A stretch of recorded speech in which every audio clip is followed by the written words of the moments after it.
बचपन की यादें। अध्याय 1 पुरानी गली का सफर। रवि आज बहुत सालों बाद अपने बचपन के मोहल्ले में वापस आया था। नौकरी और जिम्मेदारियों के बोझ तले दबे हुए उसे सालों हो गए थे, लेकिन आज जब उसे थोड़ी फुर्सत मिली तो उसने सोचा क्यों न बचपन की गलियों में एक बार फिर से घूम लिया जाए। जैसे ही वह अपने पुराने मोहल्ले में पहुंचा, उसकी आंखें चमक उठीं।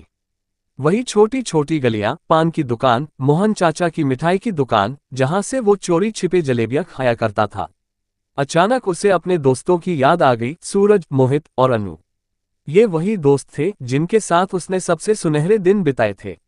अध्याय 2 स्कूल के मजेदार दिन। रवि को अपने स्कूल के दिन याद आने लगे। वो दिन जब कक्षा में सबसे ज्यादा शरारतें की जाती थीं। एक बार उसने और उसके दोस्तों ने टीचर की कुर्सी पर च्युइंग गम चिपका दी थी, और जब टीचर बैठी तो पूरी क्लास में हंसी का तूफान आ गया। टीचर ने जब गुस्से में पूछा किसने किया ये सब, तो सारे बच्चे एक दूसरे की शक्ल देखने लगे। रवि को आज भी याद है कि मोहित ने मजाक में कह दिया था, सर, शायद कुर्सी खुद ही शरारती है। और पूरी क्लास ठहाकों से गूंज उठी थी। अध्याय 3 बारिश के दिन और कंचों की लड़ाई। बचपन के वे दिन जब बारिश की पहली बूंदें गिरते ही सभी बच्चे नंगे पांव गलियों में दौड़ पड़ते थे। कागज की नावें बनाकर पानी में छोड़ते और देखते कि किसकी नाव सबसे दूर तक जाएगी। कंचे खेलने का भी एक अलग ही मजा था। रवि के पास एक नीला कंचा था जिसे वह अपना लकी कंचा मानता था।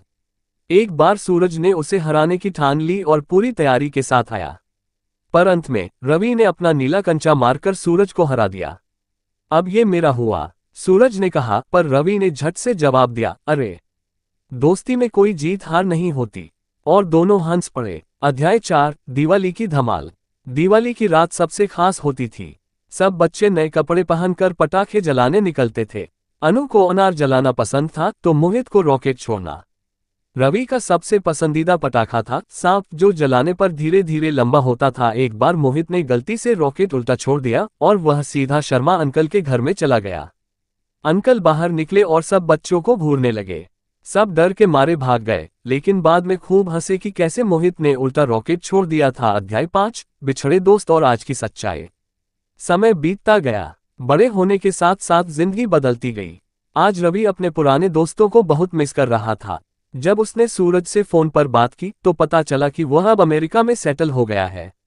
मोहित एक डॉक्टर बन गया है और अनु की शादी हो चुकी है। रवि को एहसास हुआ कि बचपन सिर्फ यादों में नहीं, दिल में जिंदा रहता है।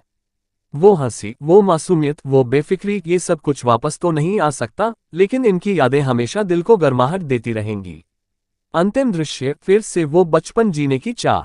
रवि मोहल्ले की गली में खड़ा सोच रहा था कि काश एक बार फिर से वही बचपन लौट आता, लेकिन वह जानता था कि समय को पीछे नहीं ले जाया जा सकता। उसने अपने बचपन की गलियों को एक बार फिर देखा, एक हल्की मुस्कान के साथ, और वापस अपने वयस्क जीवन की ओर लौट पड़ा। बचपन कभी वापस नहीं आता, लेकिन उसकी यादें हमेशा हमारे साथ रहती हैं।